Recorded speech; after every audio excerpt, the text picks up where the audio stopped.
All right, welcome back. Board Drill Podcast with me and Matt. Today, we just released an article, Matt, on some of the simulated pressures, the interior simulated pressures by the Nebraska Cornhuskers. So we're going to talk a little bit about it. Matt is going to cover the offensive side, so he's going to talk a little bit about, pass pro or if it breaks down or lack thereof, and I'm going to talk about the pressure. So, Matt, we ready to go on this? We're ready to go. I'm going to act also as a dumb coach that doesn't know much about simulated pressures, because I honestly don't. When you talk about them, I tend to ignore you because either you're pressuring or you're not. I don't know what's simulated. Well, when you simulate something in football, usually that's in Madden when you're trying to get back on offense. Oh, Lord. So the idea is on a simulated pressure is we're going to show some sort of front, and then we're going to bring different people, but we're only bringing 4, right? So we're going to bring the non-traditional 4-down people. And we'll show it right here. So, all right, this simulated pressure, if you've ever seen it, it's widely known as Bears 1 Rat. I call it Manning just because we always use QB names for everything in my system. But really what it is right here is we're going to stack 5 on the line of scrimmage, right, Matt? So your typical tight front, kind of bear-esque style, right? We see him? Mm-hmm. Yes, sir. This backer is going to move to the middle. And the idea is this guy right here, wonder if I can get my cursor here. He's going to kind of cop rush, which is work to the outside. He'll cop rush, work to the outside.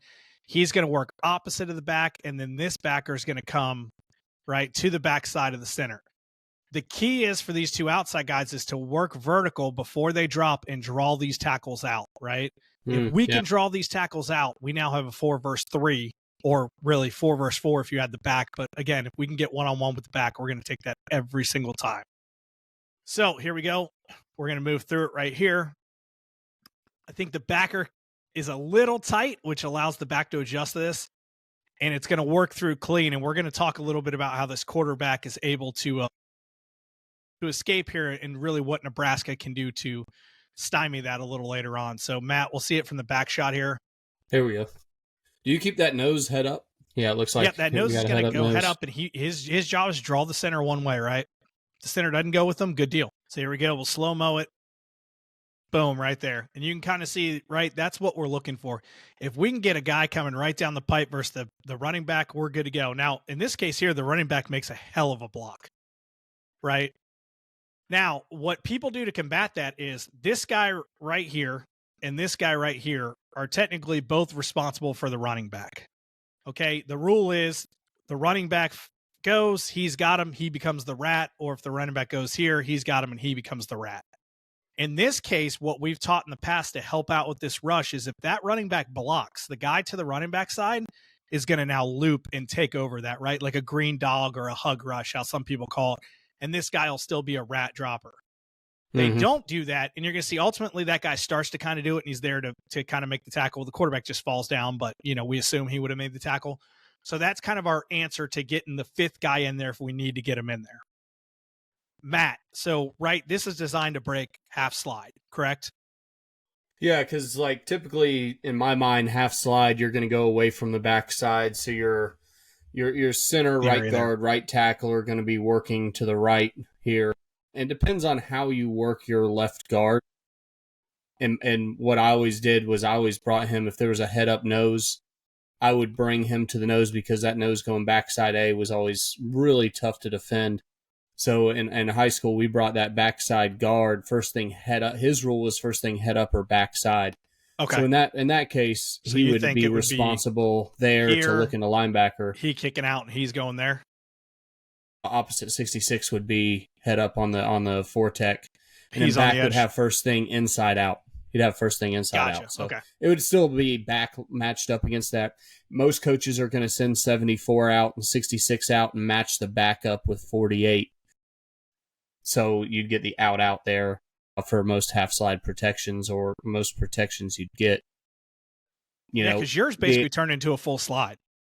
Yeah. But the back's still looking inside out because that tackle becomes on an island.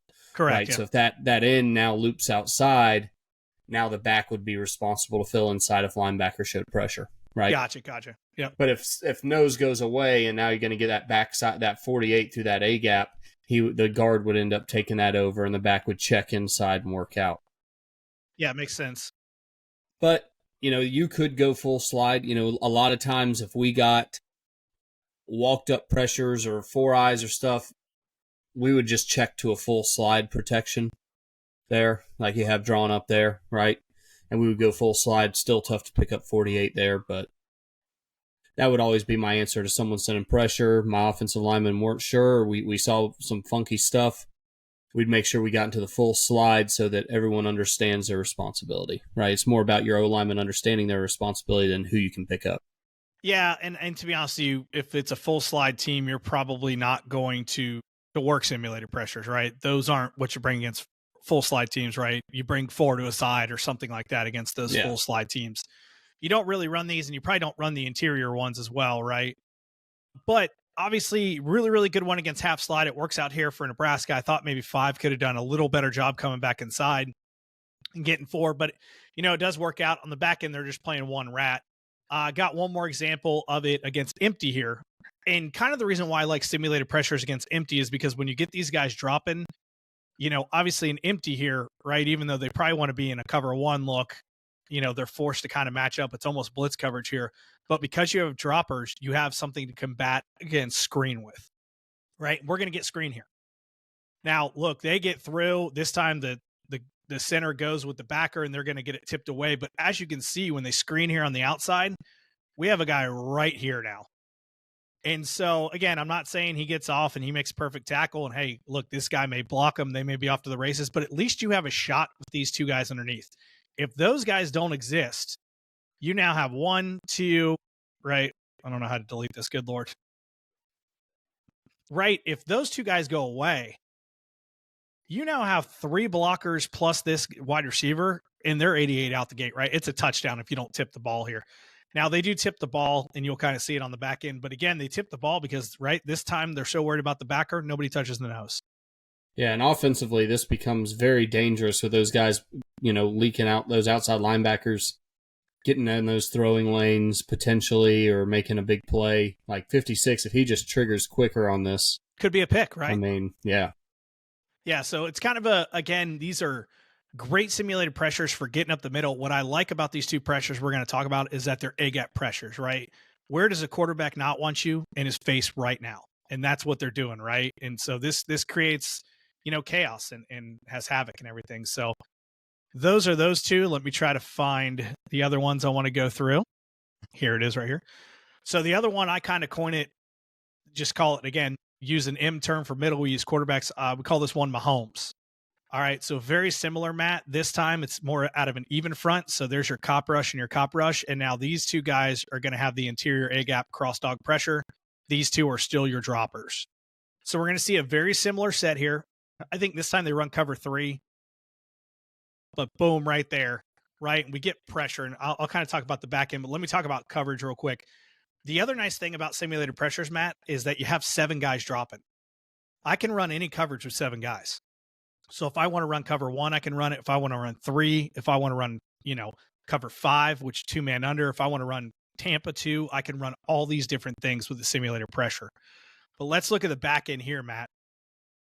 I also think looking at this, a lot of teams try to get the running back out of the backfield. If that quarterback thinks, in this example, 44 is going to get a clear release and he doesn't know 6 is going to bail out there with him, that could create some confusion offensively. Absolutely. And so, again, we see it here, right? The whole goal is attacking that center running back combo. And we get the nice job of crossing the center's face. We draw the center with us, but the center actually feels the running back and goes to come off, and both guys come off the rusher. And he's going to, get a little pop on Shador here. Now, granted, I don't think it affects the quarterback hugely, but if you kind of see the throw, right, see the throwing motion and how Shador throws this, right, back foot, right, he ain't stepping into this throw. And so that's another nice piece here. If you see on the back end, you're going to see, right, that throw's not quite there, overthrows it. So, another A-gap pressure. I like it, the fact that it's attacking the center and attacking the running back there against it. At kind of any pointers. I mean, this is kind of the running back get crossed up. I mean, yeah, that's because he's tough. Thinking what you're thinking, right? I'm sure they're thinking half slide here, right? Here, here, and he's thinking he's got right here. But when the center gets that guy cross face, the center has that need to want to take him. The back and the center go the same way, and now as they end up both transitioning off that guy and leaving him free. So just kind of an example of how those simulated pressures, right, can really mess with people. And I'm going to show one more here. I want to show it against Iowa. I don't have it. Maybe it's at the top here. Here we go. So they do it again against Iowa. Again, another way to do it is they're just going to mug this. Same look, but now they're going to mug it. Right? And Matt, you can kind of talk about this, right? This changes your protection right here if we mug, correct? Yeah. If you walk up double A gap, I'm thinking full slide right away. Just trying to protect my offensive linemen. But, absolutely. Yeah, they're going to go ahead and claim responsibility for those guys half slide. So yeah, that becomes tough.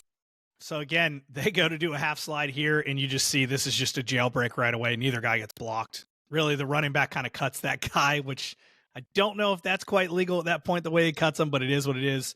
And the Iowa quarterback's just going to get rid of the ball. He horribly underthrows it. Incomplete pass.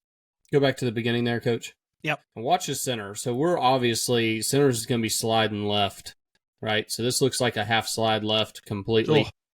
But look at when the center gets matched up against the second crosser, right? You have an under crosser and an over crosser. So when he gets matched against that over crosser, it's almost a pick. There's no way he's going to get there, especially when that back commits right away. And he knows he's got to stay on that guy. That's impossible. And typically we'll tell this guy right here, if I can get the drawing right, to hit that center on the hip as he goes to clear this up. But man, when you get the open gate like this, you don't even mess with the center. Boom, just go. Oh yeah, right. Go. He gets the center turner right. If the center kind of stayed a little more towards him or is going to show him, he's going to do that pick. But boy, when he gets that floodgate open, just go. All right. I guess great block by the running back there. I feel like that's maybe a illegal cut block. I know there's probably people listening to the offensive guys going, "No, that's clean," but yeah, he got him in the hip. It's a little iffy, but yeah, is what it is. Still, again, great pressure here. You still have your guys dropping off. At this point, again, I would love to see, and this is not me being critical of a coach who's way better than me because Tony White is. When that guy moves in like that, I'd love to see this guy wrap and add on a little quicker. They kind of just drop him out. Maybe it's a situation and maybe it's the week, but like, hey, it's Iowa, right? They're probably play action and throwing deep or running the football. So let's go ahead and wrap and get in there and get working to it. So, Matt, that is simulated pressures, man. Those are our interior simulated pressures. So what do you think about them, right? You're just talking to me about simulated pressures. So you feel like they're good bang for your buck, only bringing 4? Yeah, I mean, it looks easy to implement out of any sort of front. You saw your odd front, your even front styles there. I think that it's something offensively that if you see a team doing this, you definitely got to spend extra time. And just installing it on defense, you're consuming practice time for the other team. If you're showing this even a few times a game to make sure that it's covered, right? So that's something that the offense has to plan for, practice for, work on, and you're consuming that practice time, which means they're not practicing on the normal stuff they want to, right? Yeah, and I think defensively it's cheap, and I don't mean it's cheap in the traditional sense of like it's easy, right? It does take time to install these because you got to know who's going where, but I think it's a cheap pressure. You can bring 4 and still drop 6. So if you're a team who you want to pressure, but maybe you have guys like me on the back end and you're scared to leave them in man coverage, right? Well, hey, if I can bring 4 and get the same amount of pressure or close to it, and I can drop 7 into coverage and still feel good about it, these become good pressures for you, right? And I'm not saying you got to run these all the time because, right, just like Matt said, if they're running full slide, you better find a simulated pressure that comes off the edge, or you better bring more than 4. You have to do different things. But if you have a team that's a half slide team, and you want the biggest bang for your buck, simulated pressures are the way to go. And to be honest with you, these two are some of the best because they're A-gap pressures, Matt. And we know if we get in a quarterback's face through A-gap, boy, we're probably going to do pretty well on it, right? I get it. Yeah, in high school, there may be some teams out there with super athletic quarterbacks you don't want to flush, but most of the time, I'm good flushing the quarterback right now. Yeah, and even just the mug look I was talking about using practice time, thinking about it, you'd have to go back and practice your run game too. It's not just your pass protection. Yeah. They show the mug look, you gotta make sure you're prepared there in the run game as well. Correct. So, and right, and then you have to be prepared for, hey, they showed mug look, and I know they've done simulated pressure. What if they bring 6 here, right? So there's other things you have to prepare for as well. And I think it goes back to having different layers to your defense. You should have a double A-gap mug look that brings 4, that brings 5, and brings 6. It's all the same look. So you're teaching basic things, but you're teaching who to drop. And I think that adds layers to your defense that really can attack offenses. So, Matt, any parting words on this? No, I mean, it looks like something anybody could put into their defense and use and benefit from. Yeah, especially those two. So, look, over the next couple of weeks, we're going to be breaking down more Nebraska defense. Matt, I know we're heading some Penn State offense as well. So be on the lookout for videos and breakdowns and articles for that. But other than that, we appreciate you logging on, and we will see you next time. For me and Matt, the Board Drill Podcast, logging off.